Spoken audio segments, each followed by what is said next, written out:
Hello friends and family from around the world, this is Mike with Morning Dew Daily Events Worldwide, and we are on July 3rd, 2021, and welcome to another surviving day on the planet. Welcome to the Daily Dew, where we look at space weather, world weather, earthquakes, volcanoes, and all disaster alerts affecting humanity.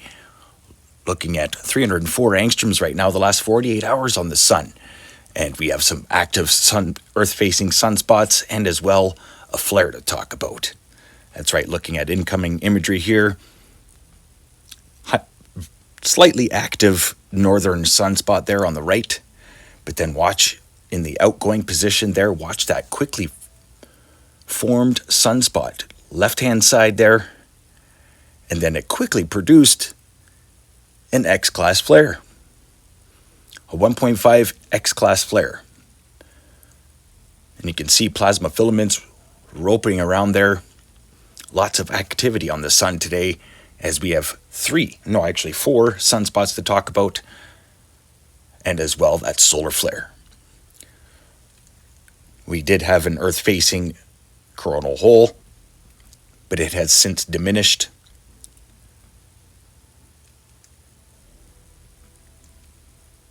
Right in the middle of those four sunspot regions. And then watch as this just quickly forms out of nowhere. Sunspot 2854, I think. No, 48. Looking here at another light. Amazing stuff.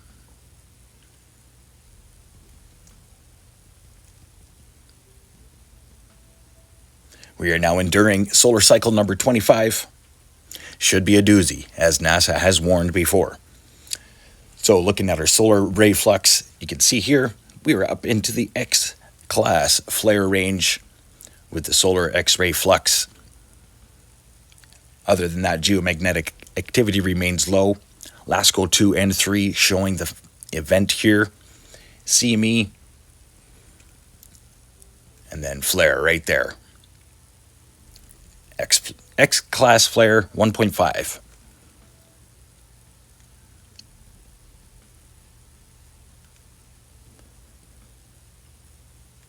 And it did disrupt a lot of satellites being reported over the Atlantic Ocean. It was an instant effect with this X-class flare. Now that could be the CME that we are due to expect right now.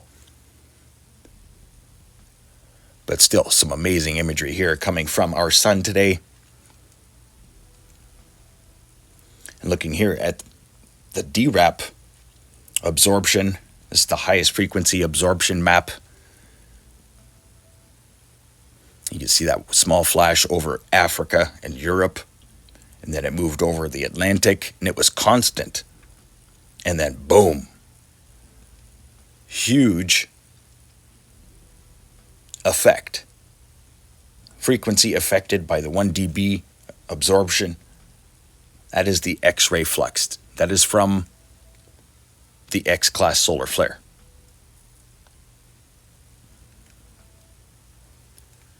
So basically what this map is showing is the charged area across the planet. Amazing stuff. Enlil nor ISWA have put in their prediction models yet from the event, but we are still expecting our CME from the 5th and into the 7th. July 7th, we'll see the most effect. Looking at a real-time solar wind now, we're sitting at 390 kilometers per second after being elevated to about 508 kilometers per second yesterday and the day prior. Looking at earthquakes last 24 hours. Start out with the largest and most recent and deepest. 6.1, 605 kilometer depth. Fiji region, and as well Fiji region today, a 585 kilometer depth, 4.2. Vanuatu seeing a 4.9 here, 101 kilometer depth. And as well, Indian Plate, Southeast Indian Ridge to Australia there, 5.7, 10-kilometer depth. 5.2 here, Bengkulu, Indonesia, 58-kilometer depth, just north of Krakatoa. As well, Japan region, 115-kilometer depth, 4.5, just north of Marianas Trench, 4.6 there. Some activity coming back to Japan, and as well, Kuril Islands here, 5.3, 10-kilometer depth. Increased and forecasted activity through Alaska, largest being a 4.6 here, 42-kilometer depth, Unalaska.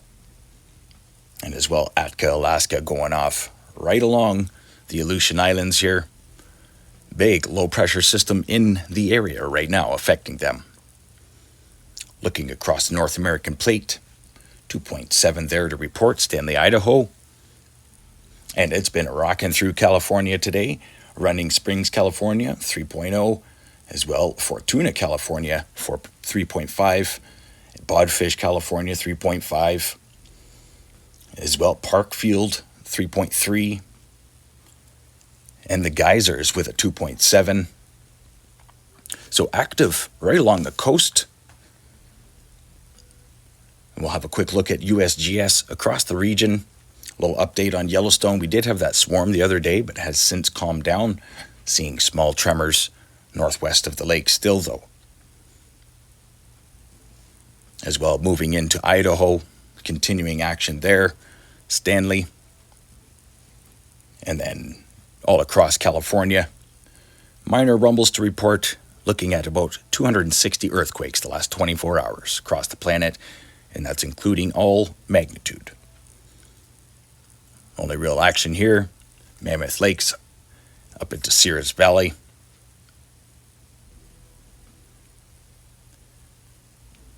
Little Lake.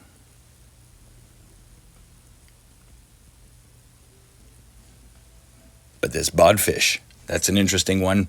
We're going to have to keep an eye on the earthquakes the next 24 hours. We had some pretty deep earthquakes the other side of the planet, the other side of the Pacific. So we'll carry on here through Central America, 4.0 in Mexico, and as well a 4.1 there, Nicaragua. Looking through the Caribbean plate here, Punta Cana, Dominican Republic, seeing quite a few earthquakes today, largest being a 3.9, and as well the Virgin Islands seeing a 3.6, 3.7. Down into South America here, 4.4, San Antonio de los Cobros, this was yesterday. So I'd say pretty quiet through South America, 4.3 there, Chile, and 4.0. Quiet across the African plate. One lonely earthquake to report here in Europe, 4.2. I know there are more, but they don't report all of them here. Looking across the planet, that was 24 hours, and this is the last 7 days.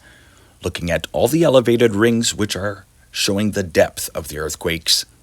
And we've seen some pretty deep earthquakes in our regular region there, Fiji. But as well seeing some increased deep earthquakes through East Indonesia there, around Luwutolo and the many volcanoes through East Indonesia. Quiet through the South American plate in my mind, and as well quiet through the North American plate. And as I said, just stay aware and prepared. Things are picking up. Let's have a look at the Pacific Disaster Center showing the most recent volcanoes to update, and as well all the disasters from around the world will be noted. Things really heating up across North America. Here are the volcanoes, Suisinajima in Japan, as well Sabancaya in Peru, Fuego, Guatemala, Nevados de Chillán in Chile, Reventador, Sangay, Docono, Semeru, Tilica has awakened in Nicaragua, and as well Taal in the Philippines alerted and erupted the other day. Etna, massive eruptions there, and Krakatoa showing some signs of life. Nevados de Ruiz, Sarchev Peak, and Chevelich. So yeah, definitely volcano activity report coming tomorrow. And the fires are continuing across British Columbia right now. Lytton Creek fire, of course, thoughts and prayers going out to there, as well C4 1102 fire, McKay Creek fire, British Columbia, and fires breaking out across Saskatchewan and Manitoba as well. Sparks Lake fire, Mary Creek fire. Extreme heat conditions continue and will continue in the 5-day forecast. Stay tuned, coming up real soon. Manitoba, Canada, and as well Saskatchewan here. Stony Rapids. Fires continuing and sparking up through California and Oregon as well. 19 hours ago reported the Wentham Market Fire and the Sunset Fire.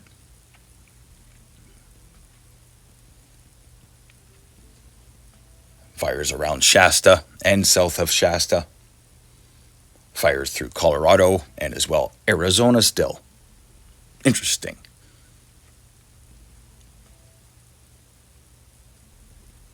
And we do have one tropical system to talk about. Tropical storm Elsa is alive, but doesn't have much strength right now and will not be forming into anything just yet. But we're going to have to keep an eye on her as she heads towards Florida in the long-range forecast. Looking across the Atlantic right now, still a very low-lying high-pressure ridge right now. I'm not going to let really too much form for tropical storms. Do have a lot of fires that are breaking out across Russia as well. Give a quick look here over Canada. This is the NASA Worldview. This is what it looks like from above. And we are going to be pretty smoked out here in the next couple days. But we also have a low pressure system that's going to be developing out of Alberta and heading eastward. So hopefully it dries things out, gives some relief to the dry prairies. Also, quick look here, NASA Worldview over Shasta and south of Shasta, some pretty big fires. Waiting for the Wenatchee to light up, and you can see all the fires through BC, smoke just filling the valleys. Let's get to the 5-day forecast, brought to you by MeteoEarth and Meteo Mike. We're starting out here, Calgary, Alberta. The heat wave will continue over the next couple of days. Warm temperatures will come back, but a low pressure system here developing in the foothills will most likely bring some extreme weather yet again for southern Alberta and as well central. Looking at temperatures back up into the upper 20s, but then look across the United States, California, looking at it, forecasted high of 45 degrees Celsius. That is 120 degrees Fahrenheit. Low pressure system here moving through Manitoba and Ontario this week. Will eventually make it to the Atlantic coast for Thursday. As well, extreme weather moving into Ontario this week. A lot of rain Gulf Coast as things start to really heat up through the Gulf. Kind of a ghost low pressure system hanging around there and developing. And then we've also got Elsa, who is forecasted here to head right over the Florida coastline, Florida Panhandle. Dry across west of the coast through BC. Most of the rain will be moving northward over the British Columbia Rockies, which is good because we need these low pressure systems to head straight down BC and into Alberta. Overlooking central regions, America. Daily evaporation rains, no major systems there to talk about. Could have a tropical depression forming over Nicaragua later in the week. South America, no major weather systems affecting you. As I said here, strong and dominant high-pressure ridge is still hanging out over the Atlantic and very low latitude, and it's just kind of smashing these hurricanes as they come out, as they try to form off of the coast of Africa. Overlooking Europe, low-pressure system here coming into Ireland and the United Kingdom this week will bring rain widespread, pretty much northeastward through Europe, and then storms through Italy. Low pressure center here hanging out throughout the week over the Black Sea. No major weather systems affecting Africa, except for the coastal low that will be racing westward here along the coast. Could see some action through Nigeria. Cool temperatures continuing through South Africa.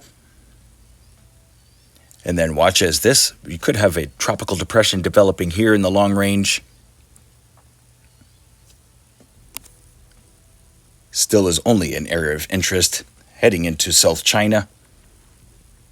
And as well, lots of rain there for parts of Thailand. Lots of rain as well for both Koreas and Japan. Long line of moisture stretching from Tibetan Plateau to middle of the Pacific.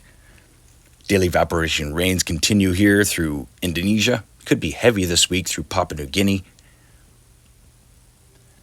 And as well, India will be receiving a lot of rain this week. Big low pressure center hanging out in the Indian Ocean right now. And it's just shooting wave after wave of moisture into another low pressure system that is tucked right up into Myanmar.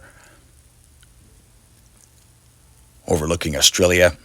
Big low pressure system south of southwest Australia. Will bring in a couple waves of moisture as well there.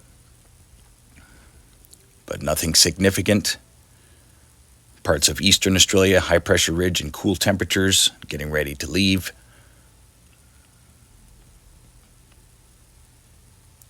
Overlooking New Zealand.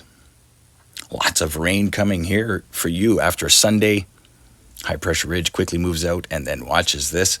A low pressure system just south of you might bring some very wintry weather. No major systems affecting Hawaii and through the Pacific right now. Another dominant high pressure ridge. Dry across West Coast U.S. Thoughts and prayers going out to everybody. Please stay safe, aware, and prepared. Don't forget to smash that like button, please. I know there's at least 3,000 people tuning in every day to the daily events worldwide, the Daily Do. Can we get 1,000? Let's do it. Much love. Stay aware and prepared. Stay young and have fun. And get your morning dew. Bye-bye.